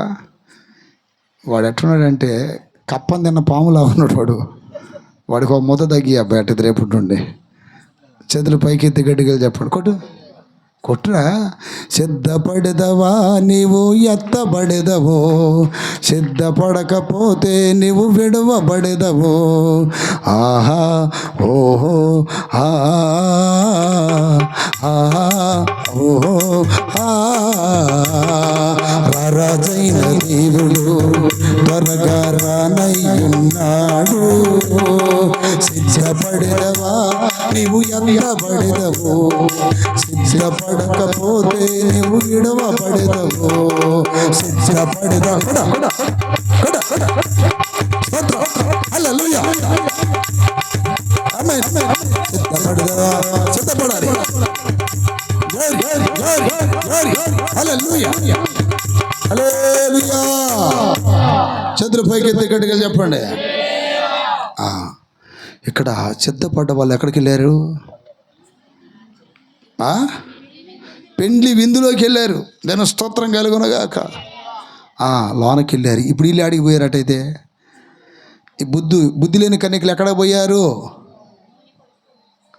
అమ్మే వాళ్ళ దగ్గరికి పోయారు. ఇప్పుడు అమ్మేది ఎవరండి? ఎవరు అమ్మేది? దాని స్తోత్రం కలుగునగాక. నూనె దొరికే స్థలాలు రెండు స్థలాలు. ఒకటి దేవుడు, రెండోది సేవకుడు. చదువు పైకి ఎత్తి గట్టిగా చెప్పండి. 23వ కీర్తన లాస్ట్లో ఉంటుంది చూడండి ఒక మాట. నా తలను నెతో అంటియుంటివి, నా గిన్నె నిండి పొర్లోచున్నది. నా తలను నెతో అంటియుంటివి, నా గిన్నె నిండి పొర్లోచున్నది. యెహోవాయే నా కాపరిగా నాకు లేవి పొదువగును, నాకు లేవి పొదువగును. బ్రతుకు దినములనియును కృపాక్షేమాల వెంట వచ్చును. బ్రతుకు దినములనియును కృపాక్షేమాల వెంట వచ్చును. నీ మందిరములో నీ చిరకాలము, నీ మందిరములో నీ చిరకాలము నివాసము నాశించును, నివాసము నాశించును. యెహోవాయే నా కాపరిగా నాకు లేవి పొదువగును, నాకు లేవి పొదువగును, నాకు లేవి పొదువగును. నా శత్రువుల ఎదుట నీవు నా భోజనము సిద్ధపరచి, నా శత్రువుల భోజనము సిద్ధపరచి, నా తలను నెతో అంటింటివి, నా తలను నెతో అంటింటివి, నా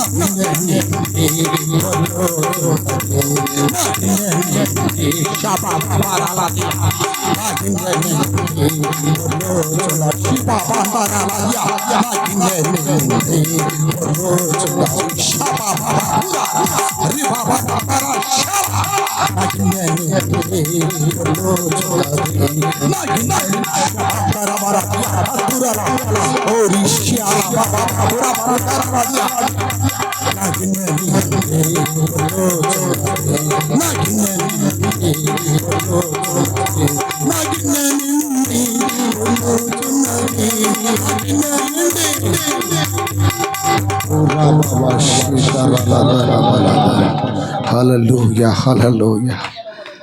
దేవుడు దావీదుతో నా నూనె నీ మీద ఉంచుతున్నాను, నీ గిన్నె నిండి పొర్లొచ్చున్నది. గట్టిగా చెప్పండి.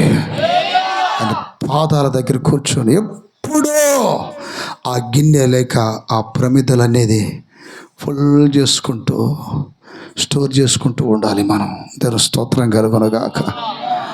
రెండవది, నా ప్రియతని బిడ్డలారా, ఒక తల్లి 2 కుమారులు తీసుకొని ఎలీషా ప్రవక్త దగ్గరికి వచ్చింది. అయ్యా, నా భర్త ప్రవక్తల శిష్యులలో ఎంత నమ్మకంగా ఉన్నాడో మీకు తెలుసు. ఆయన అప్పు చేసిన కారణాన్ని బట్టి అప్పుల వారు మా 2 కుమారులను తీసుకొని పోవాలని ప్రయత్నిస్తున్నారు అయ్యా అని దైవజనుడికి చెప్పగా, దైవజనుడు అంటున్నాడు, నీ దగ్గర ఏమున్నది అని అడిగాడు. ఒక నూనె కుండ ఉన్నదయ్యా అన్నది. హల్లెలూయా. ఆమె దగ్గర కొండ ఉంది కానీ లోనేం లేదు. ఈ రోజున చాలామంది దగ్గర ఏం లేదండి, కొండ ఉంది కానీ నూనె లేదు. దాని స్తోత్రం. కొండ ఉంది కానీ నూనె లేదు. ఆత్మీయులే కానీ నూనె లేదు లోన. అన్ని భాషలు లేవు, పరిశుద్ధాత్మ వంట లేదు, ఆరిపోయారు. అడుగంటిపోయింది. ఏంటిది? నూనె. అయ్యా, కొండ ఉంది కానీ నూనె లేదయ్యా. దాని స్తోత్ర.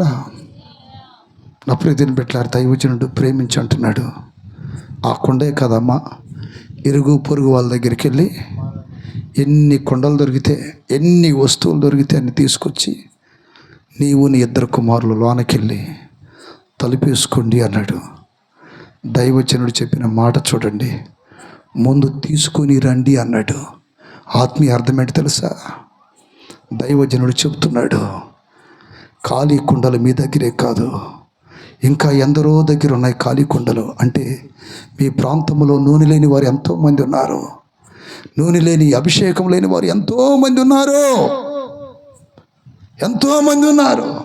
మీ కుండతో పాటు ఆ కుండలను కూడా తీసుకుని రండి. ఈరోజు అభిషేకం లేని వాళ్ళు మీరే కాదు, అభిషేకం లేని వాళ్ళు ఇంకెంతోమంది ఉంటారు. వారందరినీ దైవ సన్నిధికి తీసుకురావాలి. చప్పట్లు కొట్టండి గట్టిగా.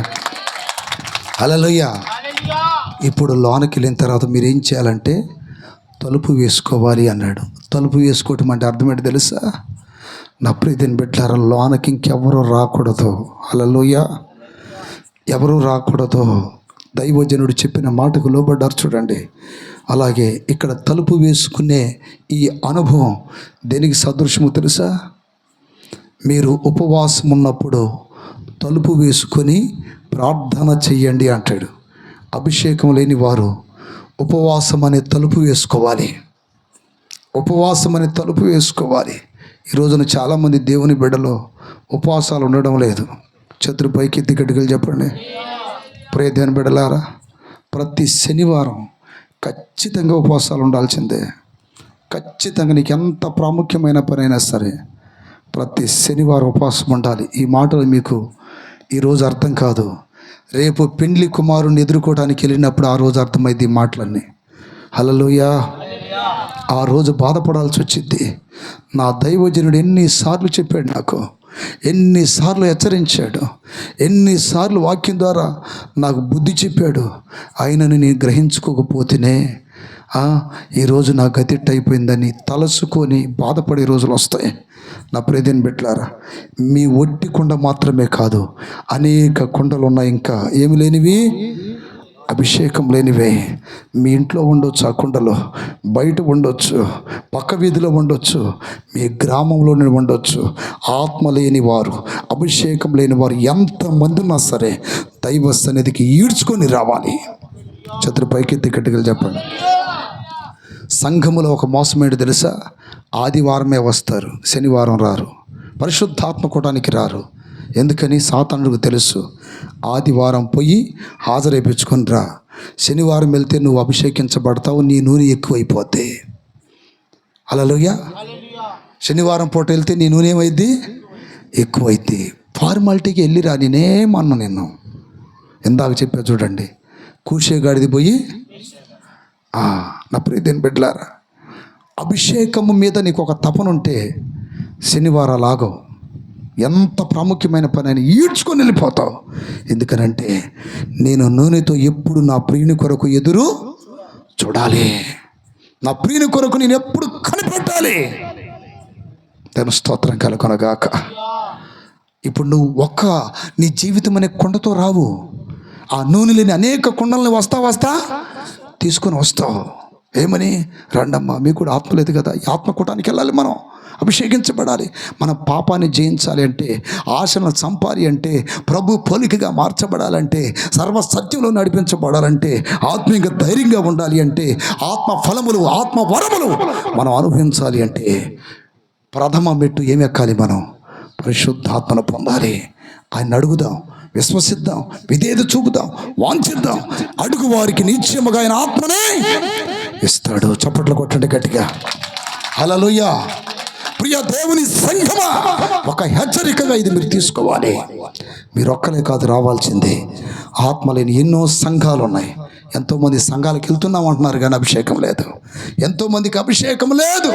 ఈ నూనె లేని కుండల మొత్తాన్ని ఏం చేయాలి? మందిరానికి తీసుకురావాలి. లోనకు పోయి తలిపేసుకున్నారంటే అర్థమైంది తెలుసా? ఉపవాసం. మత్తయి సువార్తలో ఉంటుంది 6:6 చదవండి.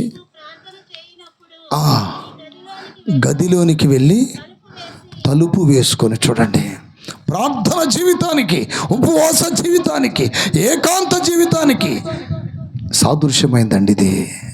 దేవుని స్తోత్రం కలుగునగాక. ఒంటరిగా మేము ఎప్పుడన్నా ప్రార్థన చేసుకుంటాము ఇళ్ళల్లో అన్న వాళ్ళ చేతులు ఎత్తండి. మేము ఒంటరిగా చేసుకుంటాం అన్న, రైట్, చేసుకోవాలి, అనుభవం రావాలి మనకి. ఒంటరిగా ఈ భార్యలతో, పిల్లలతో, భర్తలతో గ్యాబీ గందరగోళంగా. నేను కూడా నైట్ పూట ఎక్కువ చేసుకుంటాం. దేవుని స్తోత్రం కలుగునగాక. నైట్ ఎక్కువ టైం 3 అయింది, 2 అయింది, 4 కూడా అయింది ఒక్కోసారి. ఎందుకనంటే ఆ టైంలో ఏకాంతంగా ఉంటుంది. హల్లెలూయా. అందుకని కొంతమంది ఉదయాన్నే చేస్తే నేను ఫోన్ ఎత్తంది అందుకే. ఎందుకనంటే నా ప్రియమైన బిడ్డలారా, నైట్ ఎక్కువగా తండ్రితో మాట్లాడుతూ ఉంటాం, ఆయన మాట్లాడుతూ ఉంటాడు. దేవుని స్తోత్రం కలుగునగాక. ఆత్మతో నింపబడుతూ అభిషేకించబడుతూ ఉంటాం. కొన్నిసార్లు కాళ్ళు చేతులు పగిలిపోతాయి, మోకాళ్ళు వంచి. అది ఈ మధ్య కాటా వేయించుకుంటే 97 కేజీలు ఉన్నా నేను. ఎన్ని కేజీలు చెప్పండి? 97 కేజీల మీద మోకాళ్ళు ఉంచడం అంటే ఎంత కష్టం చెప్పండి. హల్లెలూయా. ఆయనను ఆత్మతో నింపబడినప్పుడు చిన్న గాలిపటంలాగా ఎగిరిపోతుంటుంది ఈ బాడీ. చప్పట్లు కొట్టాలి గట్టిగా. హల్లెలూయా. మీరు కూడా సమయం తీసుకోండి. అందరు పడుకున్న తర్వాత చక్కగా ఏదైనా ఇల్లున్నా, గది ఉన్నా, లేకపోతే ఒక బిల్డింగ్ ఉన్నా ఇంకా మంచిది. ఏకాంతంగా వెళ్ళి దేవునితో మాట్లాడండి, ఏకాంతంగా మాట్లాడండి. మార్కు 1:30 చదవండి ఒకసారి. తండ్రి యేసుప్రభు వారు తండ్రితో ఎట్లా మాట్లాడుతున్నాడు? ఇంకా చీకటి ఉండగానే 1:35 ఆయన పెందల కడన లేచి బయలుదేరి, అంటే ఒక్కడెళ్ళాడా? 10 మందిని తీసుకెళ్ళాడా? శిష్యులను తీసుకెళ్ళాడా? ఏకాంత ప్రార్థన. అట్టని మీరు ఇప్పుడు అటు చాలలో బొమ్మని కాదు. దేవుని స్తోత్రం. చక్కగా ఇల్లు ఉన్నాయి, ఆయనకి లేదు కదా. నక్కలకి బొరియలు ఉన్నాయి, ఆకాశ పక్షులు గూళ్ళు ఉన్నాయి, మనుష్య కుమారునికి తలదాచుకోవడానికి ఏం లేదు. ఏమైంది? చక్కగా అందరు పడుకుంటే ఇక్కడికి వచ్చి ప్రార్థన చేసుకోవచ్చు. చక్కగా అరుగుంది. అయ్యా అని తండ్రితో మాట్లాడాలి. చేతులు పైకి ఎత్తి గడిగలు చెప్పండి. దేవుడితో మాట్లాడాలి. పగలంతా సేవ చేశాడు అంటే ఏసయ్య, రాత్రి అంతా ప్రార్థనలో గెత్సమని తోటలో గడిపేవాడు, ఒలివ తోటలో. రాత్రి అంతా తండ్రితో మాట్లాడేవాడు. దేవుని స్తోత్రాలు చెప్పండి. నా ప్రతి బిడ్డలు ఏకాంత ప్రార్థన కావాలి. ఇప్పుడు లోనకెళ్ళే అనుభవం దేనికి సాదృశ్యం? ఉపవాస ఏకాంత ప్రార్థనకి సాదృశ్యం. లోనకి వెళ్ళిన తర్వాత ఏం జరిగింది చదవమ్మ అక్కడ. రాజుల గ్రంథము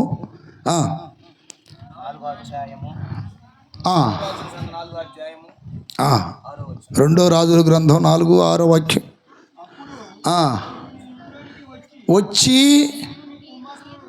లోనకి వెళ్ళి తలుపులు మూసుకొని ఆ పాత్రలన్నిటిలోనూ అంటే అప్పుడు అసలు ఆగండి నూనె పోసి అంటే ఆడుంది అసలు నూనె ఆడుంది. దైవజనుడు ఒక మాట చెప్పాడు. ఆయన మాటకు లోబడటం వలన కొండల్లోకి ఏమొచ్చింది? ఈరోజు నూనె ఎక్కడుండి అతను చెప్పండి. దైవజనుని మాటలో అభిషేకం ఉంది. చప్పట్లు కొట్టాలి గట్టిగా. హల్లెలూయా. సౌలు సమూయేలు మాటకు లోబడినప్పుడు ఆత్మ బలముగా అతని మీదకి దిగి వచ్చును. కొంచెం ఆత్మీయంగా బలిసిన తర్వాత కొంతమంది ఏం చేస్తారంటే ఏంది ఆ పాస్టర్ మాటినేదే, ఏంది ఆయన మాటినేదే. స్టార్టింగ్లో ఇట్లాంటివి వస్తాయా? అన్నాను ఎప్పుడు స్టార్టింగ్లో. ఇప్పుడు ఏంది అన్నీ ఆయన అడిగేది ఏంది? వీడు ఆత్మీయంగా బలిసిపోయాడు బాగా. దాని స్తోత్రం. ఆత్మీయంగా బలిశాడని ఎందుకంటున్నానంటే నేను వాక్యమే మాట్లాడుతున్నా ఇక్కడ. బలిసిన వారిని 107వ కీర్తన చదవండి. హతము చేసాను. బలిసిన వాళ్ళని ఏం చేశాడు దేవుడు? 105 106. ఆత్మీయంగా బలిసిపోతారంట. ఆత్మీయంగా అంటే గర్విష్ఠులు అయిపోతారు. ఏంది ఆయన అడిగేదే? స్టార్టింగ్లో ఉన్న విధి అయితే ఎందుకు లేదు? అందుకని నీకు అభిషేకం లేదు ఈరోజు. అందుకని ఈరోజు ఆత్మ రావట్లా ఈరోజు. అందుకని దేవుని శక్తితో నింపబడి పరిశుద్ధమైన వధువ సంఘం అనే కన్నికగా మార్చబడలేకపోతున్నావు. కారణం ఏంటి? నిర్లక్ష్యం. తీసుకెళ్ళాలైంది నూనె. మందిరాలకు కూడా చూడండి, అందరూ వచ్చిన తర్వాత పెద్ద ఏదో హీరోలాగా లాస్ట్లో దేని స్తోత్రం పెద్ద ఏదో నేను ఒక పెద్ద హీరో అన్నట్టుగా. నీకు ఎవడు గౌరవం? దేవుడు కూడా ఇవ్వడు అసలుకి. మీలాంటి వాళ్ళకి నిజంగా చెప్తున్నా. చేతులు పైకెత్తి గడిగలు చెప్పండి. ఆయన దగ్గర దీనుడైతేనే దేవుడు కనిపెట్టేది. నీకు ఎంత ఉన్నా సరే, ఎన్ని కొమ్ములు వచ్చినా దేవుడు ఏమో ఇవ్వడు. ఆత్మీయులు కూడా పెద్దగా ఇవ్వరు నీకు గౌరవం. అందరూ చెప్తున్నా. ఏదైనా స్తోత్రం కలుగును గాక. నువ్వు ఆత్మీయంగా ఎదిగితే నీకు గౌరవం ఉంటుంది దేవుడి దగ్గర. చేతులు పైకెత్తి గడిగలు చెప్పండి. హల్లెలూయా. నీకు స్పెషల్ స్ట్రాటజీ నువ్వు కలుగు చేసుకుంటున్నావు అంతే. దేవుడి దగ్గర నీకు ఏం లేదు, నువ్వు జీరోనే దేవుడి దగ్గర. దేవుడి దగ్గర హీరోలు ఇలా ఎవరో చెప్పంటారా? యేసయ్య ఒక మాట చెప్పాడు, వడ్డిచ్చేవాడు గొప్పవాడు కానీ వడ్డితే తినేవాడు గొప్పవాడు కాదన్నాడు. అంటే దాన్ని బట్టి ఏం నేర్పుతున్నాడు అక్కడ? తగ్గింపునే నేర్పుతున్నాడు. తగ్గింపు నేర్చుకో. ఆత్మీయతలో తగ్గింపు నేర్చుకో. దేవుని దగ్గర విధేయత నేర్చుకో. లోబట్టం నేర్చుకో. నీకు నువ్వు ఒక సింహాసనం ఏర్పాటు చేసుకుంటే ఎవడెవడు నీకు గౌరవం? దేవుడు అసలుకి ఇవ్వడు. హల్లెలూయా. వాక్యం చెప్తుంది చూడండి అక్కడ 78:31 అంట. కీర్తనలు వారిలో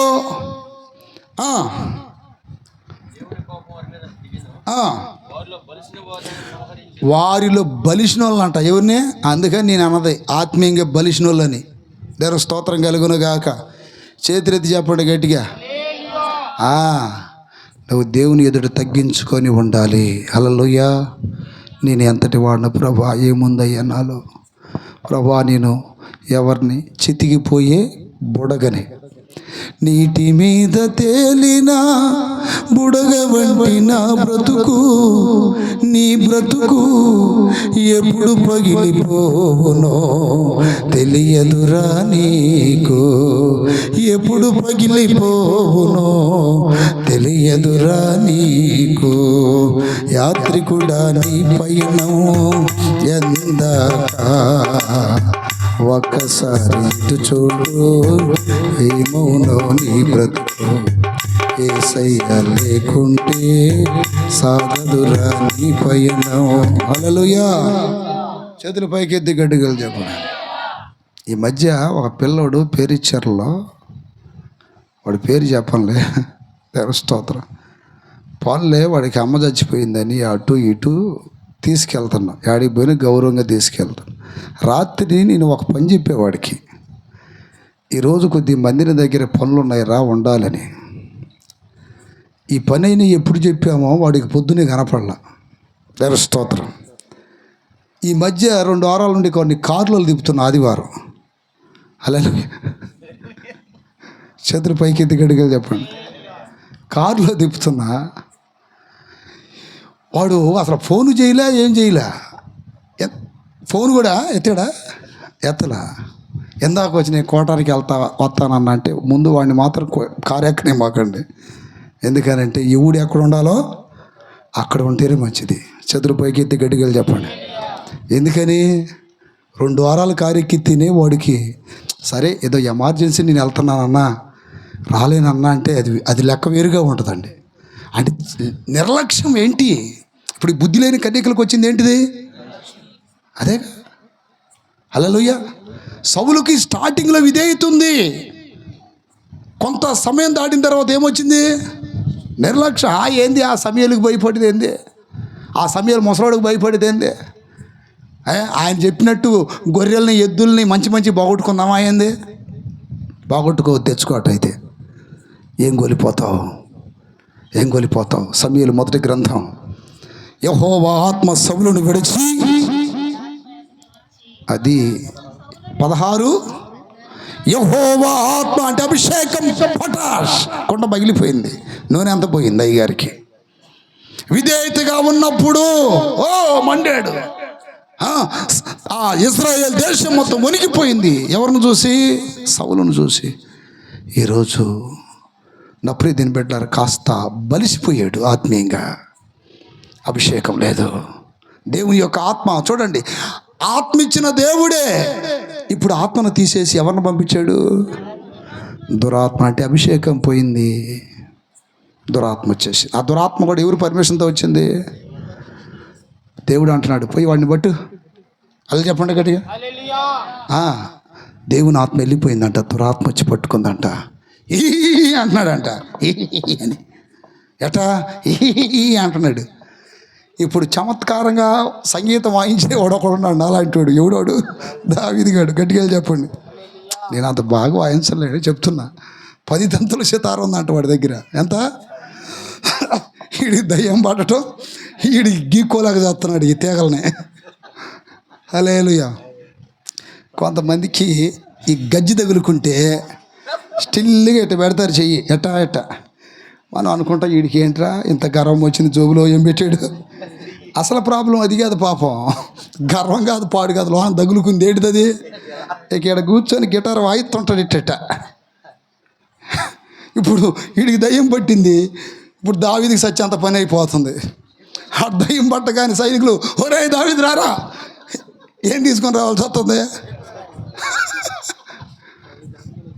10 తంతులు అది మొయ్యొద్దు పాపం. పగలంతా గొర్రెలు కాసుకునేవాడు అయిపోయా. ఒరే అనగానే వచ్చి అంటుంది ఎట్ట. ఈడేం గీక్కోలేక చేస్తున్నాడు. తంబూరాతో ఈ దయ్యపోడు ఏం చేస్తున్నాడు? అట్ట వాయించేవాను చూసి దావీదుని చంపాలని చూస్తున్నాడంట. ఉందే లేదా? చేతుల పైకి ఎత్తి గడిగలు చెప్పండి. వాయించేవాడిని చంపాలని చూస్తున్నాడంట. చేతుల పైకి ఎత్తి గడిగలు చెప్పండి. ఆ దయ్యము ఇక్కడ ఒక ఆత్మీయ అర్థం చెప్తానండి. దయ్యము ఎవరు అభిషేకంతో వదిలిపోతుంది? దావీదు అభిషేకంతో వదిలిపోతుంది. చప్పట్లు కొట్టండి గట్టిగా. అబ్బా చూడండి ఎంత కొడుతున్నారు, టప్పచ్చట్లు చేసుకున్నట్టుగా. ఎవరు అభిషేకంతో పోతుంది? దావీదు అభిషేకంతో పోతుంది. కొట్టే చప్పట్లు గట్టిగా. హల్లెలూయా. అప్పుడు దేని పెట్టారు? ఈ రోజున నీ అభిషేకంతో నీ భార్య దయ్యం పోవాలా, నీ అభిషేకంతో నీ భర్త దయ్యం పోవాలా. యేసునామములో తల్లిదండ్రులుగా మీ అభిషేకంతో పిల్లల దయ్యాలు పోవాలా. పౌలు శీలలో ప్రార్థన చేస్తే ఖైదీలందరి సంఖ్యలో తెగిపోయినాయా లేదా? మార్కా పోయినాయా లేదా? హల్లెలూయా. తెగిపోయినాయి, వాళ్ళ సంఖ్యలు తెగిపోయినాయి. ఎప్పుడన్నా శోధన వచ్చిందనుకోండి, యేసయ్యో అని మామూలు మొర పెడతారా? అయిపోయిన తర్వాత ఇప్పుడు ప్రార్థన చేస్తాం. మళ్ళీ రాని శోధన అట్టయితే మళ్ళీ చేస్తాం ప్రార్థన. మళ్ళీ అప్పుడు ఆ ప్రార్థన కంటిన్యూషన్ చేస్తే వస్తుందా? ఇంకా చదువుల పైకి ఎత్తి కడిగలు చెప్పండి. ఈరోజు అభిషేకం నూనె పోతుంది. బాగొట్టుకుంటున్నాడు. సౌలు బాగొట్టుకున్నాడు. సాంసోన్ ఎక్కడ బాగొట్టుకున్నాడు? దెలీలా దగ్గర బాగొట్టుకున్నాడంట. అంతకుముందున్న అభిషేక పవర్ ఇప్పుడు కూడా ఉందని ఎరజిమ్ముకుంటున్నాడు. ఎట్ట అప్పుడేమో 2 రెక్కలు ఉన్నాయి, ఇప్పుడేమో ఒక రెక్క జుట్టు కట్ చేసేసిందంట. అంటే అభిషేకం అనే కొండ పగిలిపోయింది. సౌలుకి పగిలిపోయింది, సంసోనికి పగిలిపోయింది. దేవుని స్తోత్రం కలుగునగాక. 51వ కీర్తన 8, 9 అట్టుకు 10. నీ ఆత్మను నా మీద నుండి తీసివేకయ్యా. అయ్యా, నీ ఆత్మను నా మీద నుండి తీసివేకి ప్రభువా. ఒకప్పుడు నా గిన్నె నిండి పొంగి పొర్లింది కదా నూనె, ఈరోజు ఆత్మను తీసేద్దయ్యా. 51:11 నీ సన్నిధిలో ఉండి నన్ను త్రోసివేయకు. చేతుల పైకి ఎత్తి గడుగులు చెప్పండి. హల్లెలూయా. నీ సన్నిధిలో ఉండి నన్ను త్రోసివేయకు. చేతుల పైకి ఎత్తి గడుగులు చెప్పండి. పిల్లలు యవనస్తులు వచ్చి అమ్మమ్మ ఓ అమ్మ నేను కట్టుకున్న డ్రెస్ ఎంత బాగుంది అంటే మురిసిపోమాకండి. నేను పెట్టుకున్న ఈ లిఫ్ట్కి ఎంత బాగుంది అంటే మురిసిపోమాకండి. అమ్మా, నేను ఆత్మతో నింపబడుతున్నానమ్మా, నాకు అభిషేకం వస్తుందంటే అప్పుడు మురిసిపోండి. చప్పట్లు కొట్టండి గట్టిగా. హల్లెలూయా. నేను బాగా ప్రార్థన చేస్తున్నాను, నేను బాగా అభిషేకించబడుతున్నాను. రాబోయే దినాల్లో మీలో కొంతమంది పాటలు పాడుతున్నారు కదా, మీకు అభిషేకం లేని వాళ్ళకి ఇవ్వకూడదు మైక్ అనుకుంటున్నాను నేను. నిజంగా చేతులు పైకి ఎత్తి గట్టిగా చెప్పండి. మీరు శరీర సంబంధం ఎంత పాటలు పాడినా అభిషేకంతో పాడాలి పాటలు. చేతులు పైకి ఎత్తి గట్టిగా చెప్పండి. అర్థమైంది. ఇప్పుడు చాలామంది ఊగుతూ ఉన్నారు అభిషేకం లేకుండా. ఓ బయట ఏది అల్లే ఇల్లు కింద వాళ్ళేమో ఏం చేస్తున్నారు, ఎట్లా డూపుతూ ఉన్నారు. ఇమోషన్ గీతాలు అంటే అవి కాదు. పౌలు శీలల పాటలు పాడితే సంఖ్యలు ఏమైపోయినాయి. ఆత్మతో నింపబడినప్పుడల్లా పక్కమటోలో ఒక సంఖ్యలు తెగిపోవాలి. చదురుపైకి దిగడ్డగలు చెప్పండి. మొన్న ఎక్కడ మీటి కాడినట్టుగా ప్రార్థన పెట్టింది. ఆ నైట్ నాకు కల ఒకటి వచ్చింది. పెద్ద గడ్డ సర్పం, దాని తలకాయ నరికాం, కానీ రక్తము తుడిచిన తర్వాత కొంచెం ఉంటుంది, ఎక్కడో కొద్దిగా తోలు మీద ఆధారపడిందంట అది. అంటే అది పూర్తిగా పోలా, కానీ అది ఇంకట్లానే చూస్తుంది, పూర్తి చచ్చిపోలా. నాకు అనిపించింది ఇంక 2 రోజులు పెడితే ఇంకెంత బాగుండేది అక్కడ అనిపించింది. దేవుని స్తోత్రం. కానీ ఇవి అట్లా అనిపించింది. శక్తివంతమైన ఆరాధనలలో, శక్తివంతమైన అభిషేక సంబంధమైన ఆరాధనలలో సాతాను శక్తులు మొక్కలైపోతాయి. దేవుని స్తోత్రం కలుగునగాక. అది పొద్దాగల సేవకులే రావాల్సిన అవసరం లేదు, మీరు కూడా ఆత్మతో నింపబడాలి బాగా. ఆమె శత్రుపైకి తిక్కటిగా చెప్పండి. నీ యొక్క బలము నాకవసరమని ప్రభువా నీవు ఎరుగుదువు. నీ యొక్క బలము నాకవసరమని ప్రభువా నీవు పరిశుద్ధుడా శరీరయా పరిశుద్ధుడా శరీరయా ఈ యొక్క బలము నాకవసరమని ప్రభువా నీవు ఎరుగుదువు. ఈ యొక్క బలము నాకవసరమని ప్రభువా నీవు ఎరుగుదువు. ఈ యొక్క బలము నాకవసరమని ప్రభువా నీవు ఎరుగుదువు. ప్రభువా నీవు ఎరుగుదువు.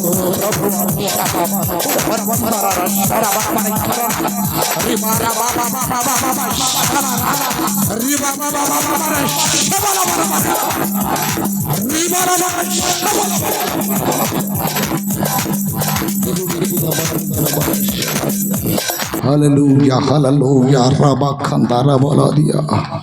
భార్య భర్తలు కలిసి ఏకంగా ఆత్మతో నింపబడి నీ యొక్క బలము నాకవసరమని ఉదయం సాయంత్రం ప్రార్థన చేస్తూ ఉన్నప్పుడు ఏ సాతాను శక్తులు నిన్ను నీ ఇంటిని శోధించవు. నీ యొక్క బలము నాకవసరమని ప్రభువా నీవే ఎరుగుదువు. యేసయ్యా నాకవసరమని ప్రభువా నీవే ఎరుగుదువు. నీ యొక్క బలము నాకవసరమని ప్రభువా నీవే ఎరుగుదువు. నీ యొక్క బలము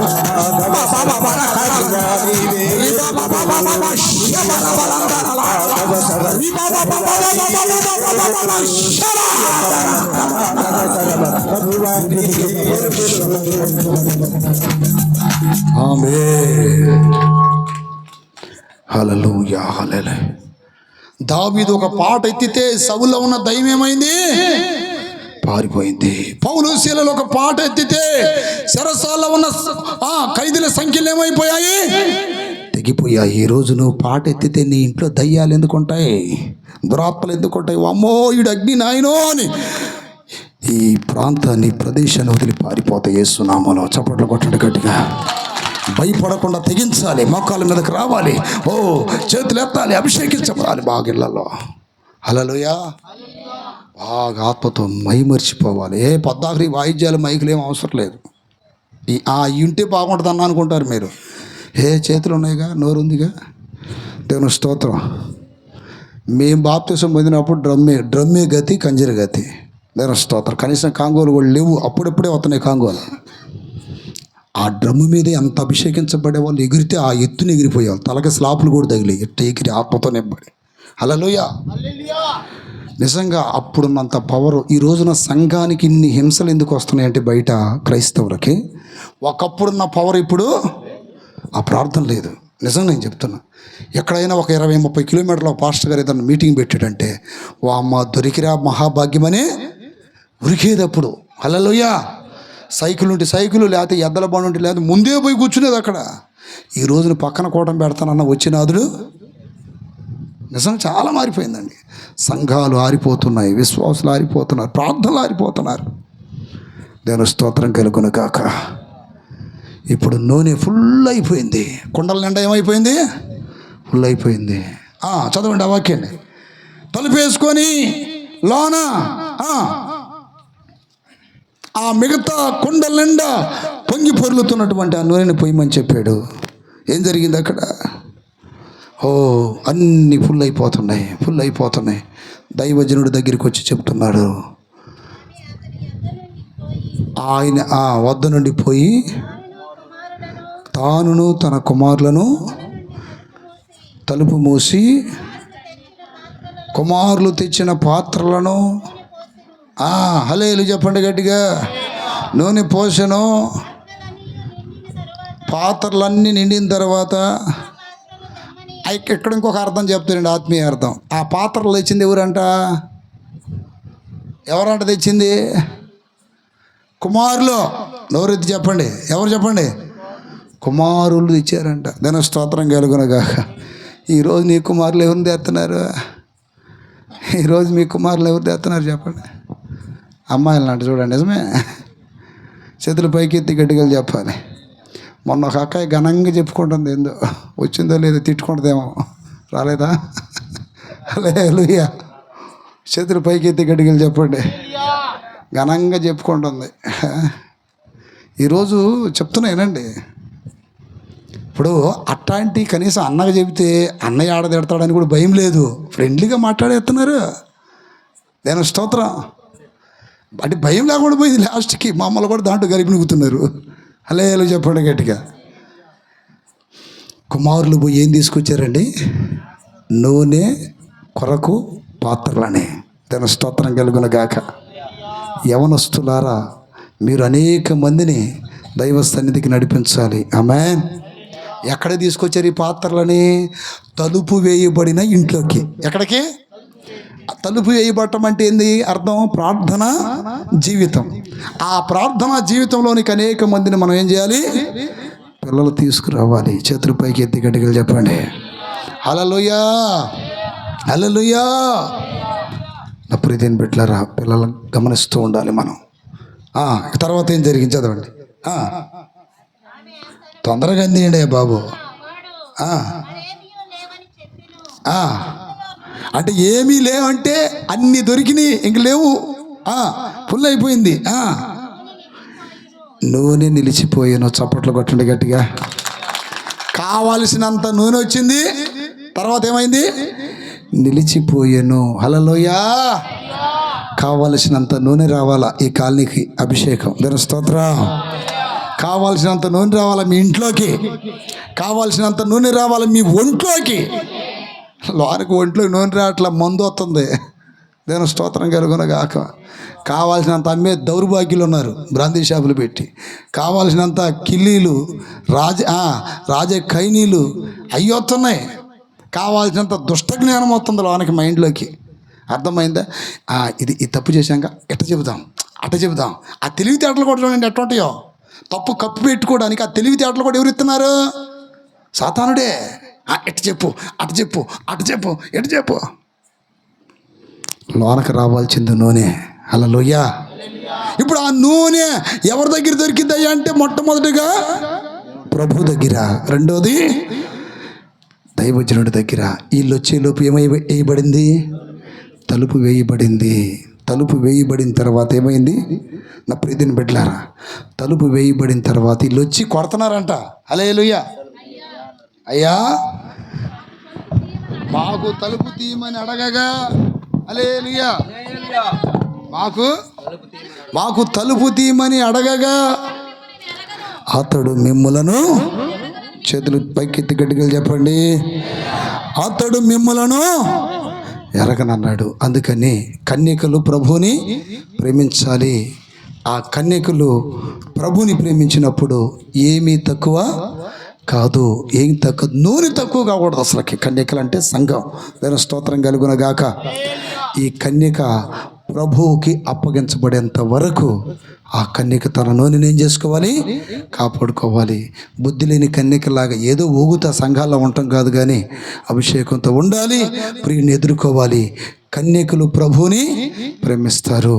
కన్యకలు అనగా ఆత్మీయ అర్థం.